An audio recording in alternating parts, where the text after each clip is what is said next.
And why did the military still fail? Well, first of all, let's remember that in the universe of Robert Kirkman, according to the writer himself, in principle there was no concept of a zombie, well, or a dead man before the zombie apocalypse. The author has repeatedly said that there have never been, for example, Romero, Lucio Fulci or Dario Argento films in the world of The Walking Dead. Moreover, the US Army did not have any plans in case of an attack by the dead.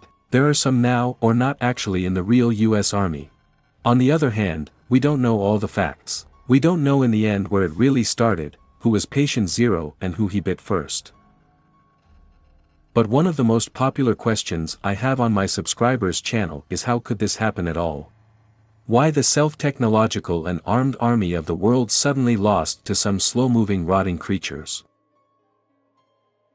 We think, damn, well, the military definitely has the coolest weapons in the world, and with a very different degree of defeat. They have, after all, nuclear weapons. Although, probably, this is a bad example, because after the use of the atomic bomb, even humanity itself will not recover for a long time afterwards. Let's imagine a real situation. People really began to see something terrible, some otherworldly crap.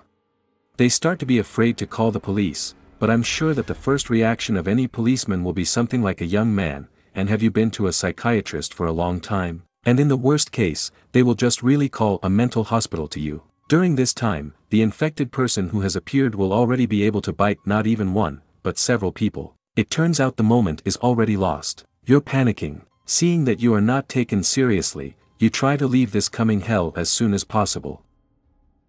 That's why we saw these clusters of cars on the road in the series. People themselves panicked and left the cities. Then probably there were some congestion and already there the dead managed to overtake their victims. Chaos happens. Chaos is the most terrible thing that can be for any state. It is through chaos and rejection of the rules of the government that coups occur, and the army here rarely helps presumptuous politicians to sit in their warm places. Chaos, as we saw, also happened in Robert Kirkman's universe in the first season of Fear the Walking Dead. Mass unrest began. People started trying to figure out what had happened. The government itself did not know what. What could it say to the citizens? We don't know ourselves what's going on, or you're just sitting at home waiting for them to eat you. It turns out that the traffic flows of the city were clogged because of the panic. Looters are beginning to operate in the city. The police and the army, seeing all this, begin to think that there will be no happy ending, which means that everyone just needs to save their own skin. Moreover, most of the military also have families, and it is logical that they will all try to save them in the first place, perhaps take them to the safest place. We are all human beings, and the most important weakness for us all is our relatives. It is not a fact that the military itself did not have the same chaos as the people on the streets. We saw well, just the same in the first season, Be Afraid of the Walkers, that not all the military felt just the same as the heads of the situation. Many, especially the young, were afraid and doubted the actions of the leadership, for example, all because of the same Cobalt plan or the need to create camps for survivors, although other territories were not checked. It seems to me that when the outbreak really happened, the military really did not know what to do at first. It seems like real people, and even without weapons, so why shoot them?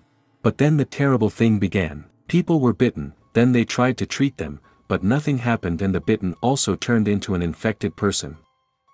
As time went on, there were more and more infected, and most likely, when the army was really needed, there were really a lot of walkers.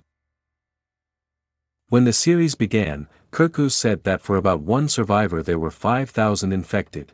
Scientists could not quickly come up with an antivirus. Amishliat, just formally still living people, has no right to any US institution by law. Let's also not forget that back then, not the military, not the police, no one else knew that these creatures could only be killed in the head. And this also contributed to an increase in infected.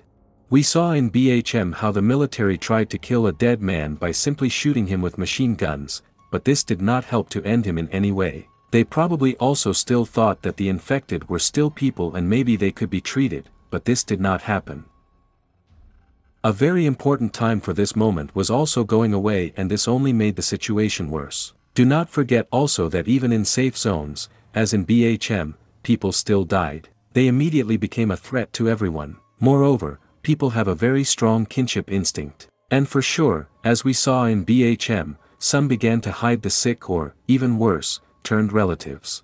After all, it is extremely difficult to explain to a person that these are definitely not his beloved people, but monsters. Remember at least the example of Herschel, who kept a bunch of his dead relatives in the barn, or Celia from the second season of BHM. Finally, let's pay attention to such a seemingly inconspicuous factor as the volume of firing from military weapons.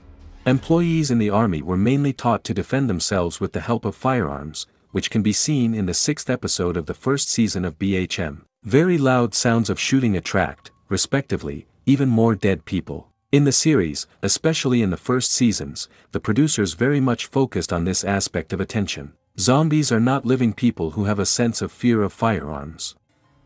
For them, any loud sound is just a sign that you need to go to it. And they went on and on at him, while the cartridges of the soldiers tended to run out.